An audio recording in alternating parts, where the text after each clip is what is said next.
Who spends your money? Ecclesiastes 5:1-7. Guard your steps when you go to the house of God. Go near to listen rather than to offer the sacrifice of fools who do not know that they do wrong. Do not be quick with your mouth. Do not be hasty in your heart to utter anything before God. God is in heaven and you are on earth, so let your words be few. As a dream comes when there are many cares, so the speech of a fool when there are many words. When you make a vow to God, do not delay in fulfilling it. He has no pleasure in fools. Fulfill your vow. It is better not to vow than to make a vow and not fulfill it. Do not let your mouth lead you into sin, and do not protest with the temple messenger, my vow was a mistake. Why should God be angry at what you say and destroy the work of your hands? Much dreaming and many words are meaningless. Therefore, stand in awe of God.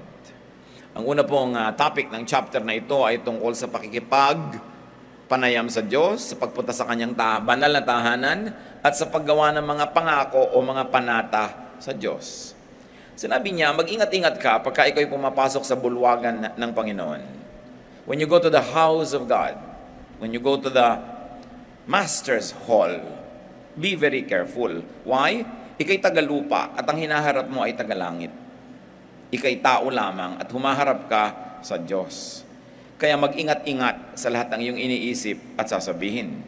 At huwag kang masyadong walang bahala kung magbitaw ng mga pangako sa Diyos.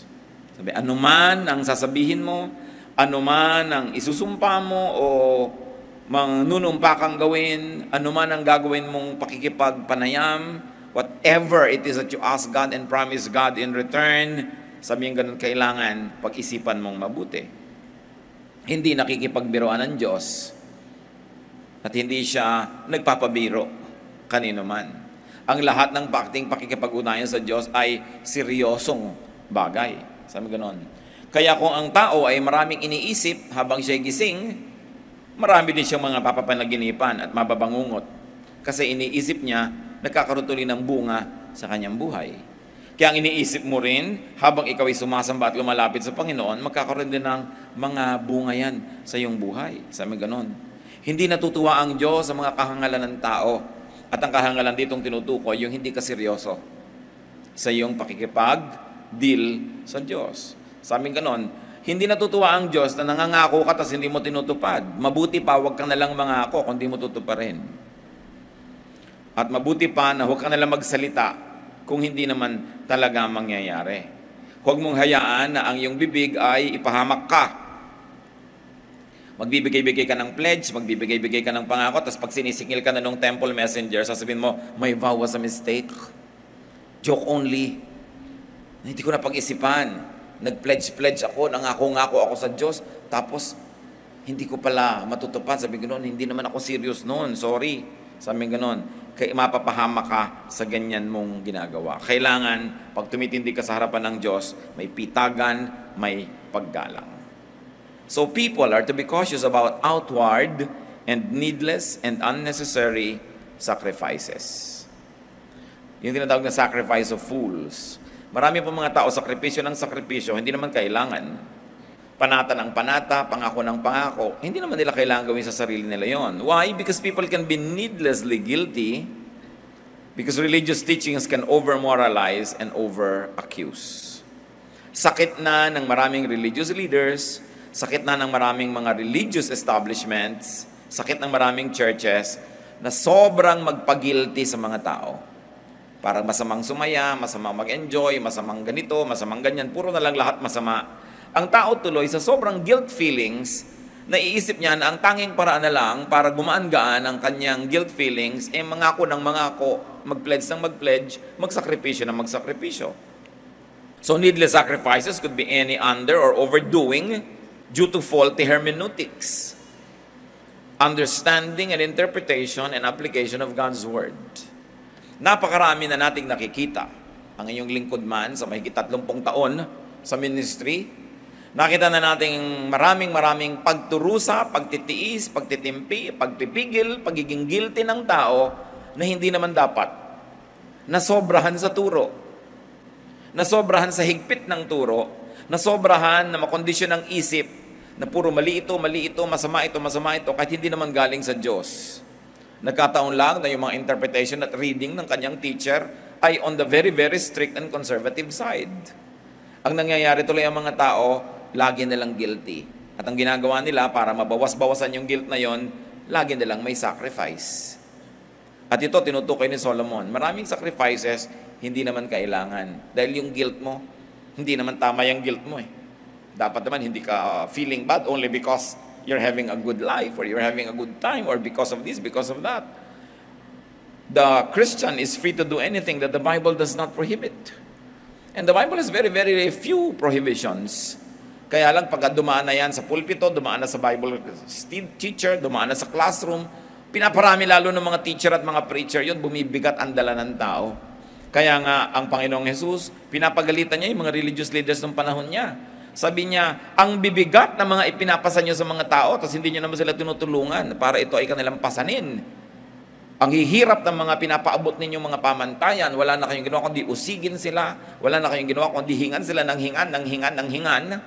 Ang tao hirap na, kaya nagagalit ang Panginoon sa mga religious leaders ng kanyang panahon. Kasi hindi pagaan pabigat. Hindi paluwag ng loob, pasikip. Hindi kalayaan, kundi lalong nababurden habang nagiging religyoso.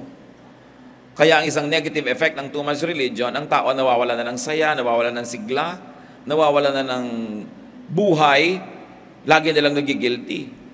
So, namamanata tuloy. Kaya napakarami mga namamanata, naghahampas ng sarili, nagpapapako, mga lumalakad ng paluhod, dumidipa, nag-aayuno. Actually, parang suhol yon. Dahil sa kanilang pakiramdam, yan lang ang paraan para makabawi-bawi sila sa kanilang mga kasalanan. Pero hindi dapat ganoon ang itinuturo dapat ng Bible-based na pananampalataya, freedom in the blood of Jesus, the grace of God through forgiveness. Kaya kung nagbibigay ka sa Diyos, namamanata ka, na sumusumpa ka, nagpe-pledge ka, hindi dahil guilty ka, kundi dahil natutuwa ka, tumatanaw ka ng utang na loob, na nagbibigay ka sa mga gawain ng Panginoon, hindi para suhulan ng Diyos na ipikit ang kanyang mga mata sa iyong patuloy na mga pagkakasala. Nagbibigay ka dahil sukli mo ito sa kabutihan ng Diyos na nararanasan mo na. Habang lumalaya ka, gumagaan ang iyong pakiramdam, lumiliwanag ang iyong pag-iisip, lalo ka nagiging good giver, not because you're guilty, but because you're already set free from guilt. Magkaiba yung ganong pananaw. So Solomon was teaching us not to be thoughtless and careless and impulsive about our promises to God. Pag-ingatan daw ang thoughtless promises to God. Now, it is not wrong to make promises to God, but promises should be well thought of and kept. Pag sinabi na mabuti pa huwag ka na lang mangako kaysa hindi mo tuparin, hindi ibig sabihin nun yun talaga. Ang sinasabi lang, mangako ka, good, pero tuparin mo. Kaysa mangangako ka, hindi mo naman tutuparin. Kasi kung ganun yung application, edi wala na lang mangangako sa Diyos. Ang Diyos nga, ang daming pangako sa atin Ang dami niyang promises sa atin. Kaya hindi man masama na ikaw din mag-promise ka sa Diyos. Kaya lang, isipin mo ito pa rin. Make promises to God, but be serious. And then be free from needless and impossible promises. In the Bible, there was a man na ipinangako niya, pag nagtagumpay ang aming gyera, pag uwi ko, papatayin ko bilang offering ang unang sasalubong sa akin. Ang unang sumalubong, ang anak niyang babae. Masama man sa loob niya, pinatay niya. Kasi nangako siya Alam niyo kung ba't may ganun pangako? Dahil nung araw, ang unang sumasalubong sa iyo, yung mga hayop. Kasi ang silong ng bahay ng mga tao noon, yung mga hayop doon nakatira, yung mga tao nasa second floor.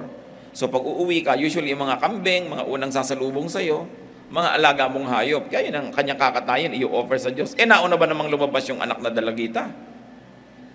It was a needless and an impossible promise. The guy kept it dahil pangako niya sa Diyos. Pero hindi ako humanga sa kanya. Dahil in the first place, ba't ka nangako ng ganyan? Siguro inaasahan niyang asawa niya o biyan na unang lalabas, no? Kaya wala akong magagawa, pangako ko to sa Diyos. Pero yung anak ang lumabas, ang hirap nang nangyari sa kanyang buhay. A promise is a covenant. It's a contract. It's a bind. Kaya mag-iingat tayo kahit sa pangangako sa tao. Yung mga pinapangako mo, iibigin kita habang buhay. Ano naman ang paano mo nalaman na hindi magbabago ang pakiramdam mo? Di ba? Hindi ipinapangako ang ganyang mga bagay. Sabi mo lang, sisikapin kung ibigin ka habang buhay. Pero hindi ka nakakatiyak na iibig ka buong buhay. Yung magbabayad ako sa'yo sa katapusan. Nakakatatlong katapusan na, wala pa yung pala sa katapusan ng mundo. Ang bayad. Kaya pag may nagsasabi sa'yo sa katapusan, itanong mo, katapusan ng Mayo o katapusan ng mundo? Kasi hindi malinaw. A loose tongue often gets its honor in a tight place. Yang laging nagngangako, madalas mapako. So this is a lesson not only in our relationship with God, but also in our human relations. And the lesson is, do not commit yourself too soon. Huwag kayong o agad. Huwag kayong mangangako agad. Kahit sa pag-ibig, huwag kayong makikipagsumpaan agad. Magpapalitan agad ng sing-sing kasi nagbabago ang pakiramdam ng tao. Paano ngayon kung committed ka na? Nagbago ngayon loob mo. Obligado ka ngayon na panindigan yung sinabi mo. Kaya mas mabuti, matuto tayo kay King Louis XIV of France. Si King Louis XIV, tuwing may lumalapit sa kanyang ministro o high government official, may hinihingi, may nire-request, may pinapa-aproban, ang lagi niyang sinasabi, I shall see. I shall see. And it's a very good way to think first. Huwag kayo nag-oo agad. Governor kayo, mayor, manager, president ng company, may-ari ng isang kumpanya, meron sa inyong may request, pirma kayo agad. No, I shall see. Bukas, balikan mo to. Mag-iisip muna ako. Kasi madaming napapasubo sa pagsasabi agad. At ang salita, habang nasa loob pa ng bibig mo, ikaw pang amo. Pero ang salita, pag binitawan mo na, siya na ang amo, ikaw na ang alipin. Tutuparin mo na, susundin mo na yon. Kaya tuwing merong nagre-request sa inyo, lalo may lumapit, I shall see. Teka, tingnan natin. Kasi kung minsan, oo ka na, hindi mo palalo yung pasikot-sikot ng buong kwento eh. Yung pala, minanipulate ka, minaniobra ka lang para maka-oo. Ngayon, nung malaman mo na may kabilang side yung kwento, naka-oo ka na sa kanya, paano? Kaya dapat, huwag agad-agad. Liban na lang life and death. Emergency talaga. Pero kung may oras kayo, delay your decision. Ang desisyon na hindi mo pa binibitawan, alipin mo pa. Pero oras na binitawan mo na, ikaw na yung alipin. So in the verses that we have read, a promise to God of offering was being taken back. Nag-pledge siguro itong tao, na ganito, magdodonate ako ng ganito. Tapos nung kinukuha na sa kanya nung temple messenger, sabi, it was a mistake. Many people make promises to transact with and to seek favor from God, then not keep them when they get what they ask for.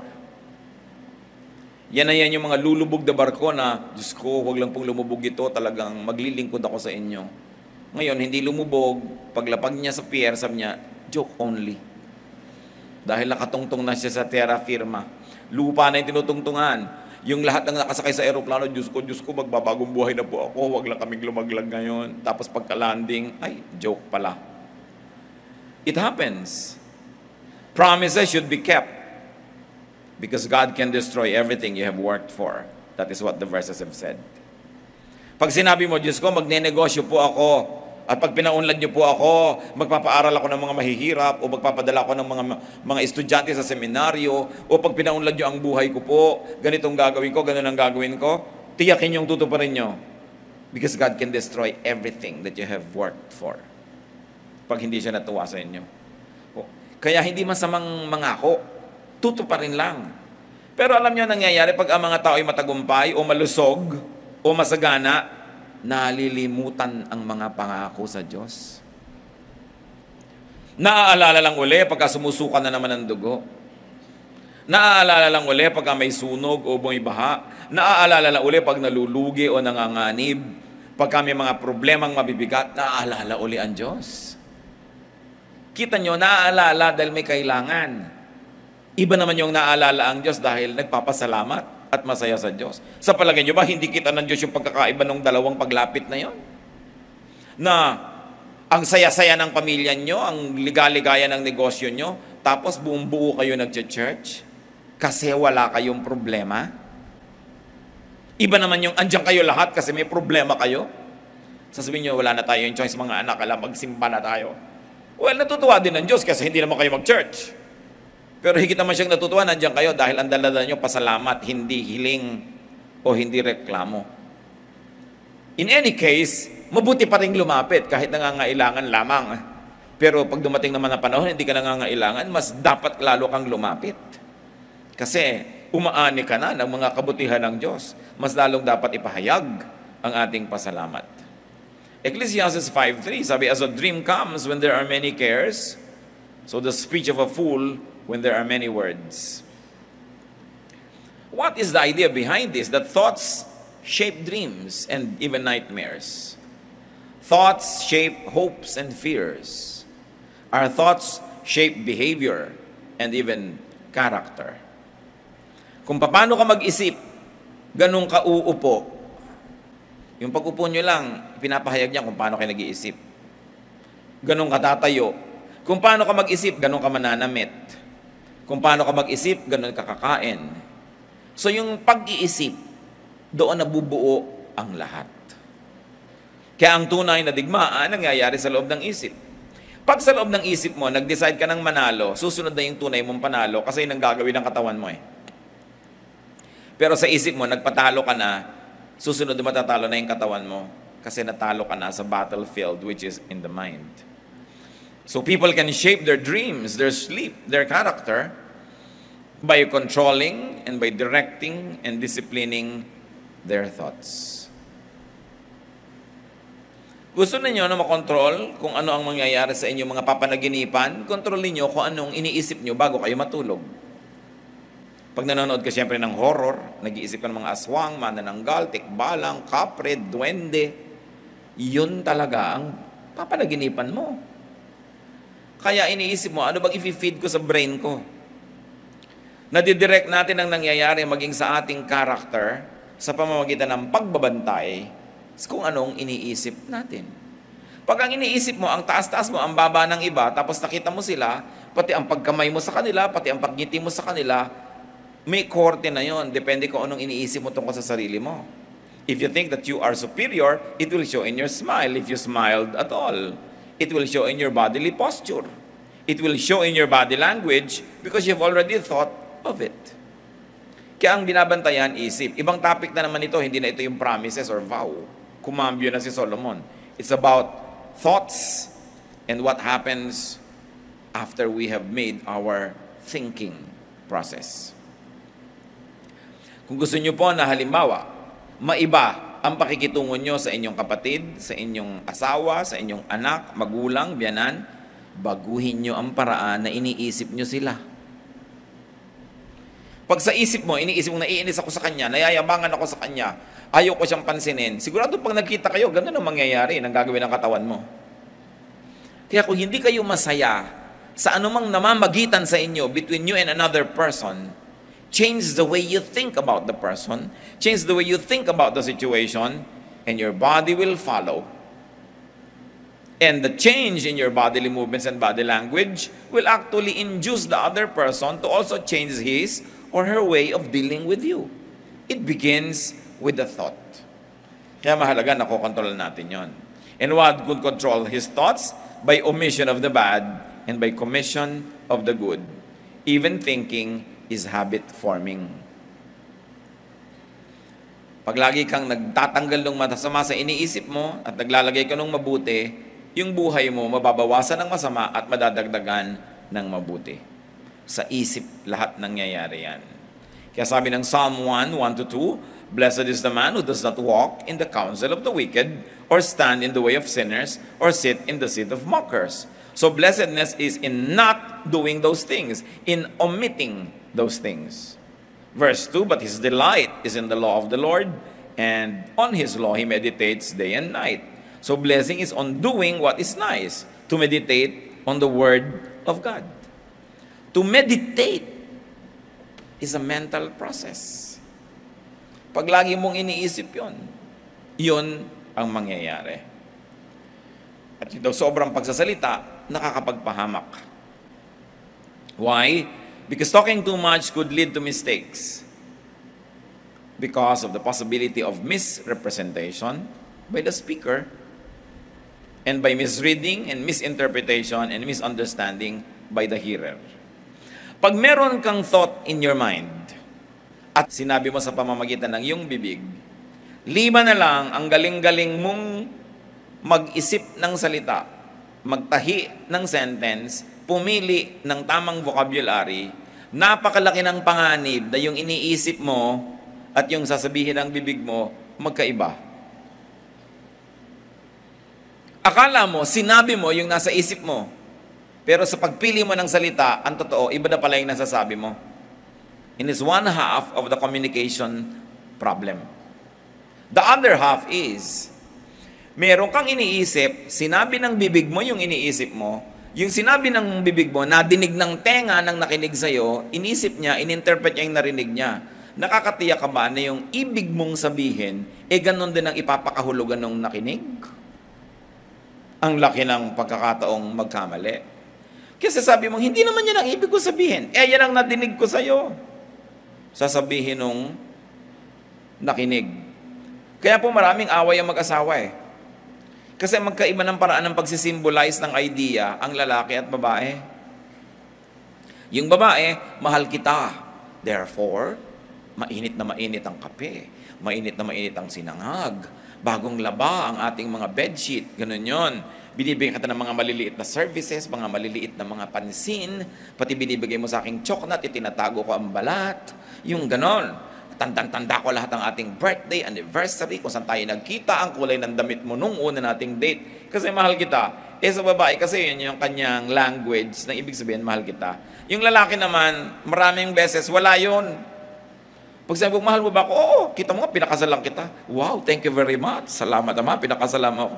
Pero sa lalaki kasi, pinakasalan ka pala, yun ang pinakamataas na pagpapakahulugan niya ng pag-ibig. Kahit na neglect ka niya, which is not an excuse. What we're just trying to say is, magkaiba kasi na expression.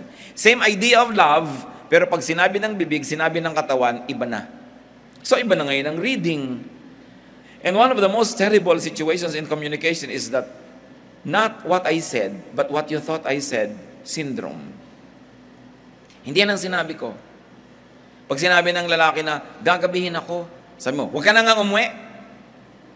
Anong ibig sabihin ng babae nun? Umuwi ka na. Diba? Ang ibig sabihin talaga, umuwi ka na. Huwag ka na umuwi. Sige na, huwag mo na kami balikan. Balikan mo kami. Yun ang ibig sabihin nun. Kung ang basa ng lalaki talaga, huwag na siyang umuwi, di nga umuwi. Di ba galit naman yung babae? Ba't di ka nga umuwi? Sabi mo, huwag na ako umuwi. Magkaiba kasi. The same word can mean differently to different people. Kaya sinasabi ni Solomon, the more you speak, the more chances of error. So unless you can speak well, it's always better not to talk too much. The more talk, the more mistakes. Mistake kung minsan of misrepresenting an idea with the wrong word. Katulad na lang nung, bakit mo naman ako tinapakan? Di kita tinapakan, natapakan kita. Di ba? Magkaiba? Iba naman yung tinapakan sa natapakan. Nag-aaway yung mag-asawa ko minsan. Ikaw naman kasi, iniwan mo yung gatas ng bata. Nakita mong may lakad tayo. Hindi ko iniwan, naiwan. Magkaiba. The misrepresentation can create trouble. Kaya sabi, bago ka magsalita, utang na loob, isipin mo muna yung sasabihin mo. Kasi baka mali ang dinig nung gusto mong kausapin, lalong gumulo ang buhay nyo. At hindi ba, pag may misunderstanding, maliban na lang disente, mababang loob, at matalino yung nag-aaway, pag nag-usap yan, tendency, mas magkagalit pa. Oras kasing may narinig kang isang word na hindi mo nagustuhan, ipapako mo siya sa word na yun, yun lang lagi ang topic mo, yung sinabi niya na yun. Sabi mo, kasi strong ka dun nahuli mo siya na may nasabi siyang nakakapagpahina ng argumento niya. So, gumugulo. Kaya kung gusto natin talaga magkasundo, sabi niya, less words. Don't talk at once. Think. Kasi pag hindi ka nagsasalita agad, humuhupa ang iyong galit. Pag hupa na yung galit mo, maiiba yung words na lalabas sa iyong bibig kesa kung galit ka. Kaya importante mga kapatid, pag galit kayo, try not to talk. Because you might say things you will regret. Eto ngayon ang problema, nasabi mo na. Minsan may kasalanan sa iyo si A. Siguro kung 1 to 10 ang kasalanan lang niya 3. 10 being the most kasalanan. 3. Nagalit ka. Kung ano nang pinagsasabi mo, yung ngayon nasabi mong sakit sa kanya, 7 ang cause. Nadaig mo pa ngayon yung crime niya, samantalang nagagalit ka lang dapat, may right kang magalit. Pero dahil sobra ang galit mo, alam niyo yung ending nun, ikaw pa itong nagsasorry. Sorry. Tapos nagtataka, teka, siya ang nang may gawin na wag mali, ba't ako'y nagsasorry ngayon dito? Kasi yung bibig mo. Sabi ka ng sabi ng masasakit na mahirap, ikaw ngayon ang huling may kasalanan, siya yung nauna, pero ikaw yung huli. Ikaw ang mas fresh ang kasalanan. Kaya kung hindi ka nagsasalita agad, you have less to regret about. So it is important to control our tongues. And another thing, brothers and sisters, is to try to understand what the other person is saying. Maraming sinasabi ang kapwa natin, mas maganda doon ang kahulugan na gusto nilang sabihin, limited lang ang vocabulary nila. Hindi nila gustong manakit, limitado lang kakayahang magpahayag. Kumisan hindi lang magandang magbitaw ng salita. So, pag gano'n, anong a-appreciatein nyo? Not the form of the language, but the spirit of the language. Not the actual words, but the ideas that the speaker is trying to represent, sometimes with wrong words. So, hindi lang yung nadidinig mo ang hinuhusgahan mo, yung pusong pinanggagalingan ng salita na yon. So, people should not really avoid speaking, but just be careful and be correct and be responsible. Then Solomon brings us to another topic, Ecclesiastes 5:8-9. If you see the poor oppressed in a district, and justice and rights denied, do not be surprised at such things. For one official is eyed by a higher one, and over them both others higher still. The increase from the land is taken by all. The king himself profits from the fields. Anong sinasabi? Pag kami nangongotong sa'yo na pulis, huwag ka magtaka, merong parte yung officer nun. Kaya hindi yun na-stop. Pagka ikay pa nahihirapan ng clerk sa City Hall, o kaya kinokorrupt ka ng kung sinong government agent, huwag ka magtaka, may cut yung amo nun. At hanggang kataas-taasan yan, may pananagutan. Kaya ganyan yung sistema. If you see the poor oppressed in a district, ganon, and justice and rights denied, do not be surprised at such things. For one official is eyed by a higher one, by a higher one, and over them both are others higher still. The increase from the land is taken by all. Sabi, lahat sila nanghuhut-hut sa inyo. The king himself, yung kataas-taasang opisyal, profits from the fields. What is Solomon saying? There is injustice because injustice can be institutional. It can be systemic and bureaucratic. May paraan, may sistema, kaya may injustice. Kung ang injustice ay doon lang sa baba, madaling masusugpo yun nung nasa taas. Hindi yan nasusugpo dahil hanggang kataas-taasan, kasama sa pangungulimbat, kasama sa pagnanakaw, kasama sa corruption. Kasi kung talagang iibigin ang nasa taas na inaisugpuin at hindi siya kasama sa masamang bagay na yan, masusugpo yan. Justice should begin, Solomon says, from above. Justice should begin from the powerful. And justice should be institutionalized, not injustice. What do we learn from that, brothers and sisters? Apply this in your own kingship. Kung saan man kayo king or queen, institutionalize justice, not injustice. Apply this in your turf. Apply this in your area. Kung saan kayo may kapangyarihan at may mga taong pababa mula sa inyo, linisan ninyo ang inyong pamamaraan, ituwid ninyo, gawin yung matuwid at makatarungan, at lahat ng nasa baba susunod yan. Kaya malalakas ang loob ng nasa baba kasi pare-pareho rin nilang bulok yung nasa taas. Hindi sila papangahasang pigilin dahil walang kikitain yung nasa taas. O kaya, paano sila sisilipin ng nasa taas kung sila din yung masilip? Kaya ang corrupt na matataas na opisyal, hindi nila kayang sugpuin ng corruption dahil pag sinugpo nila yon, pati sila masusugpo. Pero kung iibigin niya na sugpuin, it must start from the top. Sa simula, sabi ni Solomon, sa hari nagsisimula ang paglilinis ng pamahalaan. Kung ang hari mo ay bulok, umaalingasa, umabantot, corrupt, marumi, mamamatay tao, mandaraya, yun ang mangyayari sa buong bureaucracy. Kaya gustong ipaliwanag ni Solomon ang pananagutan ng mga namumuno. Ecclesiastes 5:10. Whoever loves money never has money enough. Ngayon, money na naman yung topic. Whoever loves wealth is never satisfied with his income. This too is meaningless. Sinasabi sa atin, it's foolish to love money because you will never be satisfied. You will never have enough. Tingnan nyo mga kapatid. Mag-isip kayo ng taong mahal na mahal na mahal na mahal na mahal nyo. Na-satisfy na ba kayo? Laging kulang. Dapat lagi siyang nandyan. Kahit madalas na, kulang pa. Dapat lagi kanyang naaalala, kulang at kulang. Dapat lagi kanyang naiisip, kulang at kulang. Kasi whoever you love so much will never be enough. That's why if you love money so much, you will never be satisfied. It will never be enough no matter how much there is. Kaya ang sinasabi, love the Lord your God with all your heart and with all your soul and with all your being. Why? Because God can be enough. It is only God that we can love and be enough. Everybody else, kulang. Kahit mahalin ka ng mahal mo, paano ka namatay sa bigla? Di kulang, ang laki ding kulang. Ngayon, kung mahal ka, mas mahal mo siya kaysa mahal ka niya, di kulang. Kaya napakahalaga, pinipili natin kung sino at anong mamahalin. Ang mahalin mo ng todo, yung pwedeng makapuno sa'yo. At yun ay ang Panginoon. Mahalin natin ang tao, mahalin natin ang trabaho, mahalin natin ang mga bagay, pero dapat secondary lang yan. Hindi una. Kasi pag yan ang una mong minamahal, kulang at kulang at kulang ka lagi sa iyong buhay. How do you know that you're a lover of money? You are a lover of money if you are never satisfied. When you don't feel like you have enough.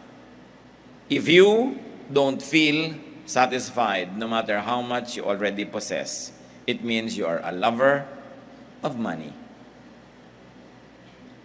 Yung maraming pera na hindi masaya, naiinggit kumisan doon sa taong konti ang pera pero ang saya-saya na. Maraming mga company executives, ang lalaki ng mga sweldo, ang lalaki ng mga bonus, pero hindi masaya. Pag tinignan nila yung karaniwang empleyado, magkaroon lang ng 13th month pay, ang saya-saya na, alam na nila eksakto anong bibilin, talagang alam na nila. Minsan naiingit pa yung mas maraming pera. Buti pati yung ordinaryong empleyado, alam niya kung anong gusto niyang gawin sa pera niya. Pero ako, ang daming pera, ano nga kayang gagawin ko dito? More money doesn't mean more happiness. Who is wealthy? Not the people who have the most money, but those who make the most out of whatever they have. Yun ang tunay na mayaman. Kung sakasakali na tayo ay madaya at malagay tayo sa sitwasyon na hindi na tayo marunong masatisfy, laging kulang, learn to be satisfied. Learn to be thankful. Pray for contentment and review your relations. Review who influences you. Kadalasan, pag hindi na tayo marunong masatisfy, lagi na lang kulang at kulang, nai-influensya tayo ng mga taong sakim. Nai-influensya tayo ng mga taong sobrang materyoso, nai-influensya tayo ng mga taong wala ng kaligayahan, at kuminsan nakikipag-compete pa tayo sa kanila, hindi natin alam na huhulog tayo doon sa bitag na kinahulugan din nila. When we no longer know how to be contented and happy, we should review our relations. Usually, there are people that become our models. People who are never satisfied, people who keep on craving, people who keep on having and getting, but are never happy. Kailangan i-review natin kung sino ang nakaka-influensya sa atin. Still about money. Bakit nga daw ba trabaho ng trabaho yung tao kahit meron na? Ecclesiastes 5:11, as goods increase, so do those who consume them. And what benefit are they to the owner except to feast his eyes on them? So pag lumalaki ang sweldo mo, lumalaki gastos. Pag dumadami ang pera mo, dumadami ang kamag-anak. Pagka dumadami ang iyong pera, dumadami ang kaibigan. Pag lumalaki ang iyong pera, dumadami ang mga sagutin sa buhay. Kaya ang nangyayari, sabi niya, kita ka ng kita, pinapatay mong sarili mo, pero yung kinikita mo, nakikitingnan mo lang sandali, dumadaan din sa mata mo, wala at wala rin. Kaya magtataka yung dating mag-asawa, ang income nila halimbawa, napakaliit, nag-Saudi ngayon yung isa, lumaki, pero ang ending every month, wala pa rin. Kulang at kulang. Kasi siyempre, pag nagsa-Saudi ka, o nasa Qatar ka, o nasa kung saan ka man, ang mga kamag-anak nyo dumadami. Hihiling, hihingi. Lagi ka nakukuhang ninang sa lahat ng kasal. Diba? Lagi ka na lang na ine-expect malaki ambag pag may namatay. Lagi ka na lang lalapitan ng lalapitan kasi alam nilang may pinagkukunan ka. Kaya ang ending mo, nagkahiwala kayong mag-asawa, nangungulila kayo, ang lungkot-lungkot nyo, ang daming nakikinabang sa pera nyo, at the end of the month or at the end of 5 years, wala rin naman. Samantalang yung hindi umalis, magkasama lang maghapon dyan, tumataba pa nga. Sa kahihingi, no? Sa kaaasa, sila yung laging may party, sila laging magkasama. Ito naghihiwalay, nasa sacrifice, ang ending kadalasan din naman wala eh. Nagkakahikaw sandali pero mamaya nakasangla na. No? Nakiluliyay na yung sangla. Nandun na sa ahensya. Kung minsan, kukuha pa ng mga gamit-gamit, mamaya na naman, nakasangla na naman. Pag hindi, tininuan. Kasi as goods increase, so do those who consume them. So anong gagawin mo? Kailangan hindi laging cash. Pagka kumikita ang iyong asawa na may extra ganitong amount, sa dami ng mga kamag-anak mong lagi nanghihingi, hindi ka naman makatanggi dahil andyan lang talaga yung pera, kumuha ka ng hulugan. Hulugan na bahay, hulugan na lupa. Ay, naihulog ko na.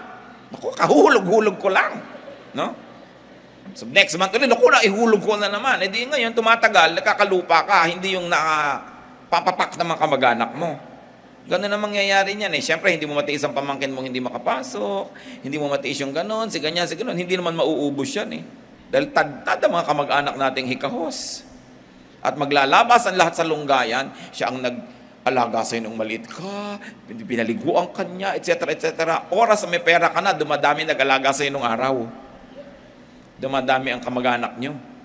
Sinabi na sa Solomon yan, and these are the burdens of being rich, the burdens of having more money than others, people expect from you. Kahit lang sa kumpanya, medyo umasenso lang ng konti yung kumpanya, mabili, maraming negosyo, people already expect salaries, increases, bonus. Pero pag nalulugi yung kumpanya, hindi naman nag-aambag yung mga empleyado. Aba, nalulugi, hirap na hirap. May empleyado bang, eto muna po yung hikaw ko, sir.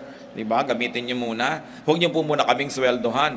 Pagka hirap na hirap yung kumpanya, sinong empleyado ang nag-aambag? Pero pagka malaki yung kinikita ng kumpanya, lahat gusto magka-increase.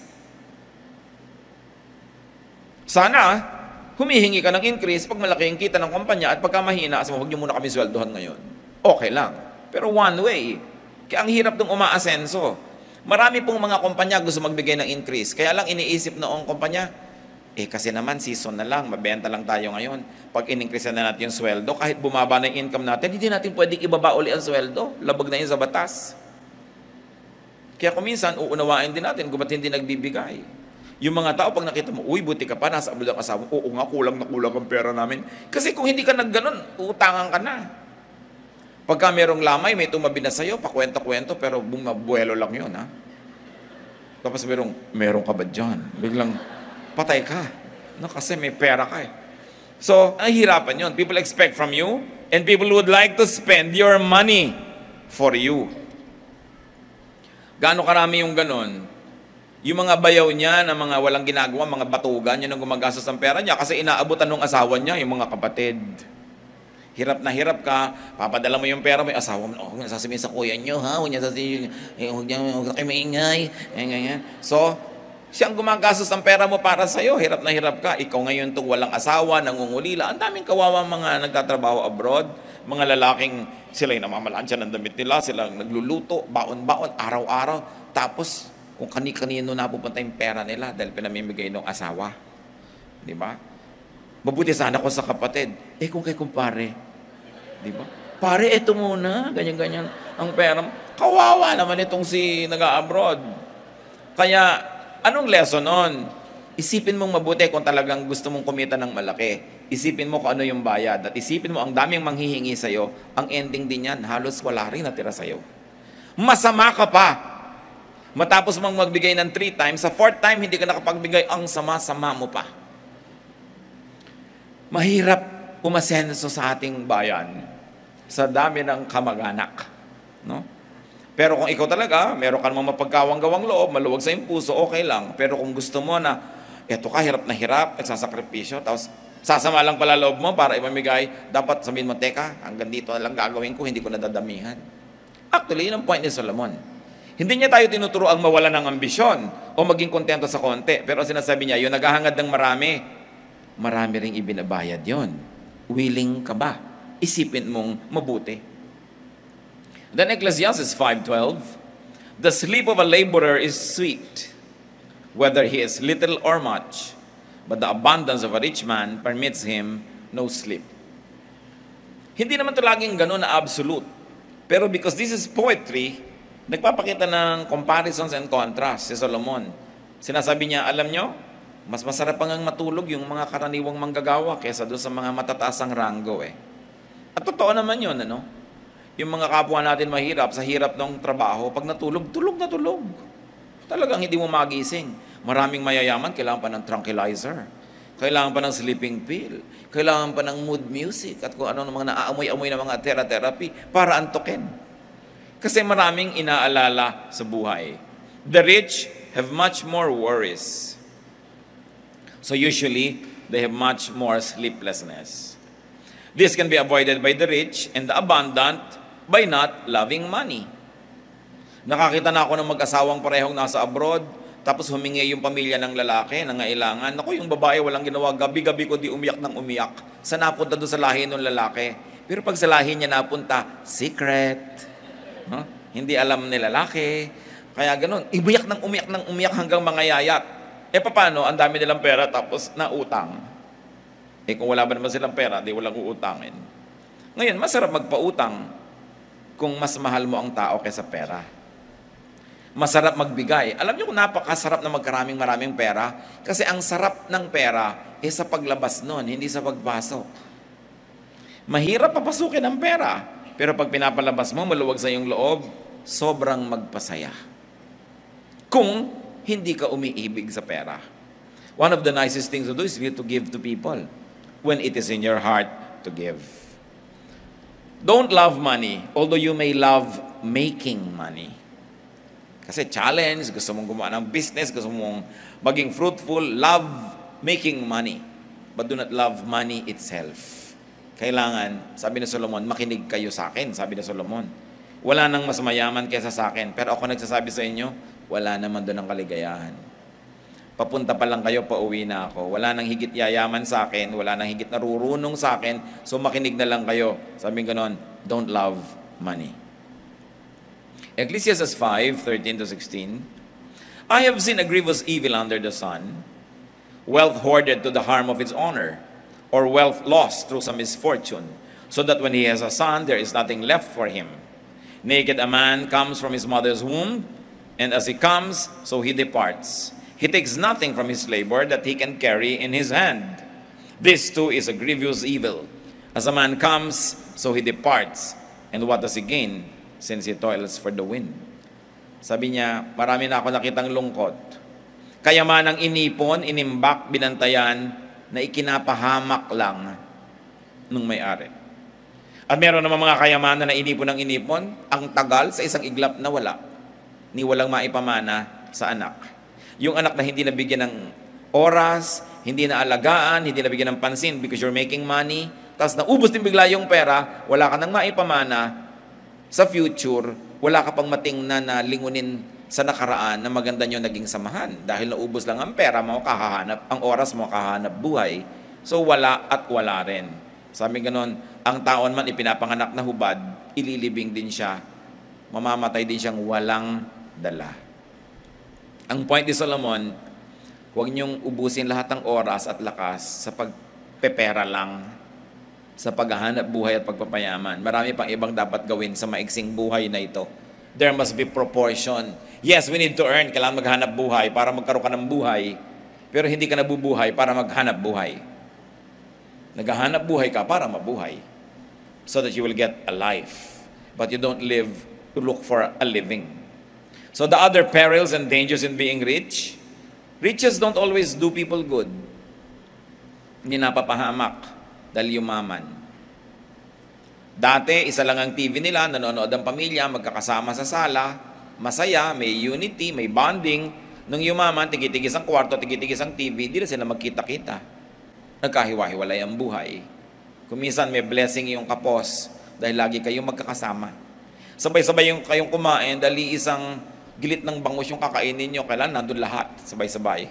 Pero pagka marami na kayo, nagkakanya-kanya na, may pagkakahiwa-hiwalay. May disadvantage din yung maraming pera. Kita nyo kung sinong magaling magmahal sa magulang? Yung laki sa hirap. Kesa yung laki sa sarap. Nagtataka ko, marami tayong mga kasama sa bahay. 11 pa lang, 9 pa lang. Umalis sa probinsya nila para mamasukan. Pero hanggang 35, 45 years old na, buwan-buwan walang palya, nagpapadala sa magulang. Samantalang nakasama lang ng magulang, wala pang 10 taon, puro hirap pa. Pero bakit mahal na mahal ang magulang? Kasi kasama sa hirap. Maraming mga laki sa layaw, yan ang mga walang utang na loob eh.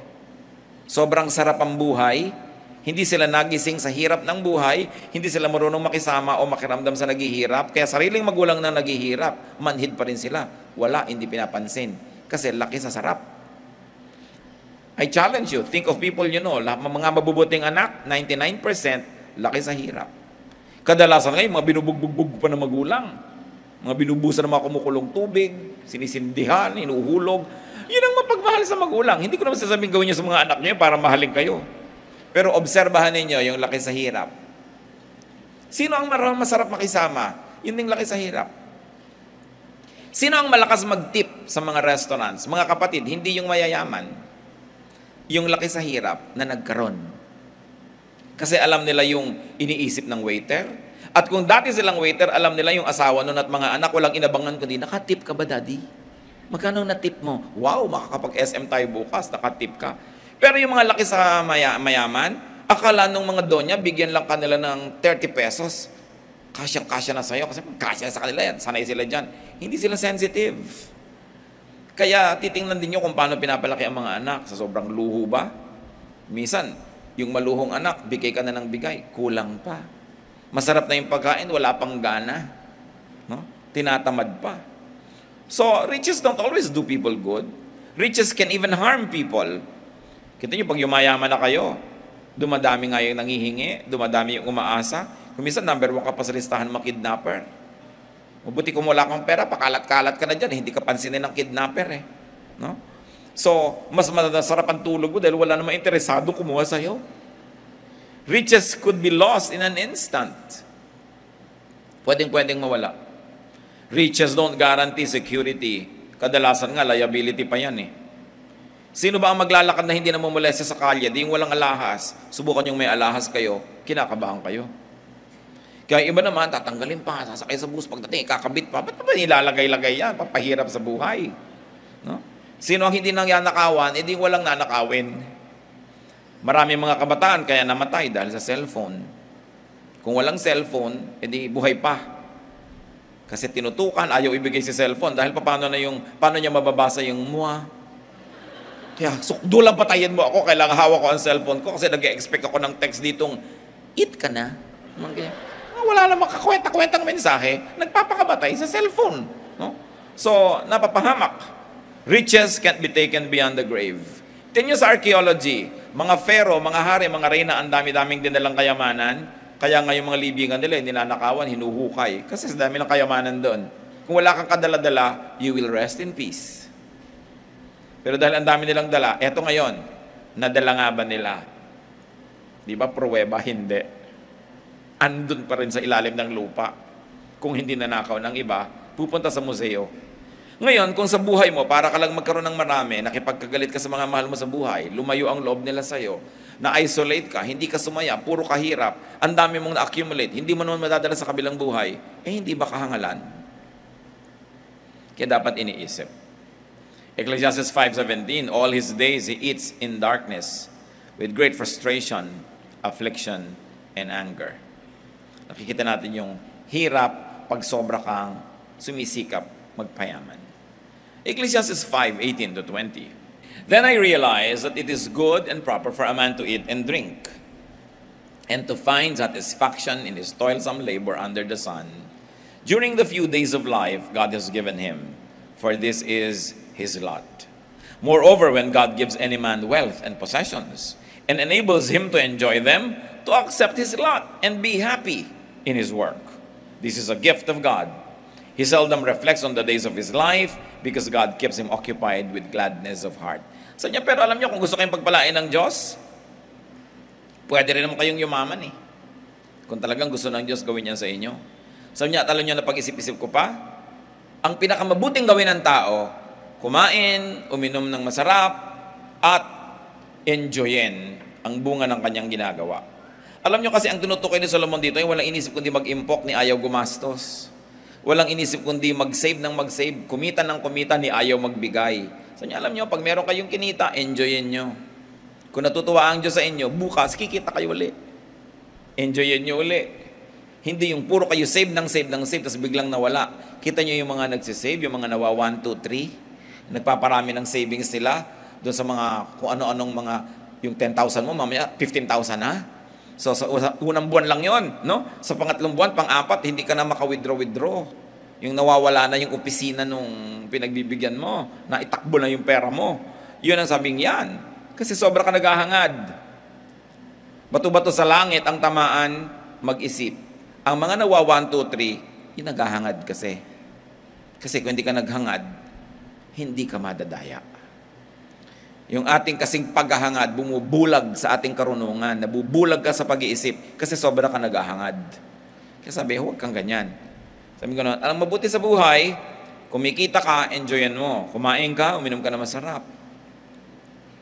Ganon. Kasi ganyan talaga. Ngayon, kung binibigyan ka ng Diyos ng kayamanan, at pinapa-enjoy sa iyong kayamanan mo, enjoyin mo, tanggapin mo na blessing yan ng Diyos. It's a gift of God. Kung hindi ka na laging nag-aalala, papasalamat ka. Bigayan ng Diyos. So, nakita nyo, hindi naman lahat ng tao ayaw ng Diyos yumaman. May pinapayaman din. Kung gusto ka ba niyang payamanin. At huwag ka mag-guilty. Basta bigay ng Diyos. Ibig sabihin, paano ka yumaman? Maka-Diyos na paraan. Paano mo minimaintain yung kayamanan mo? Maka-Diyos pa rin yung lifestyle mo. Hindi ka sakim, hindi ka makasarili, nagbibigay ka pa rin. Dumadami pa rin. Enjoyan mo yan. Sabi ko, huwag kang mag-guilty nag-enjoy.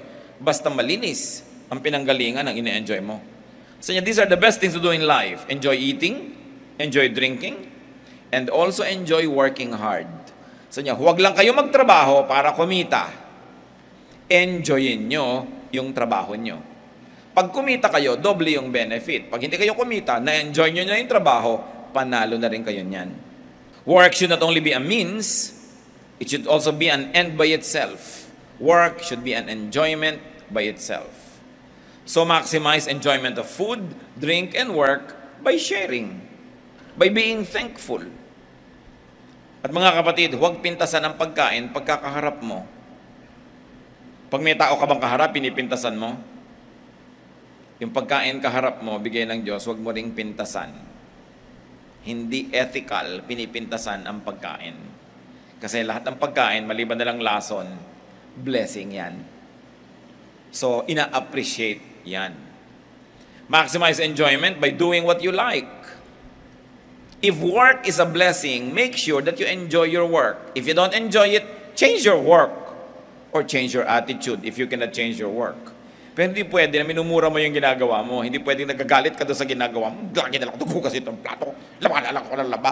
Nagagalit ka sa sarili mong ginagawa. Nagkakalason yung katawan mo. Nalalason ang yung dugo. Nalalason ang yung puso. Kailangan mo rin naman laging gawin. Isip mo, wow, ang sarap-sarap ng mga bula ng sabon. Bula. Para mag-enjoy ka kaysa nagagalit ka doon sa ginagawa mo, nagsasangag ka, ginaganyan mo yung kawali.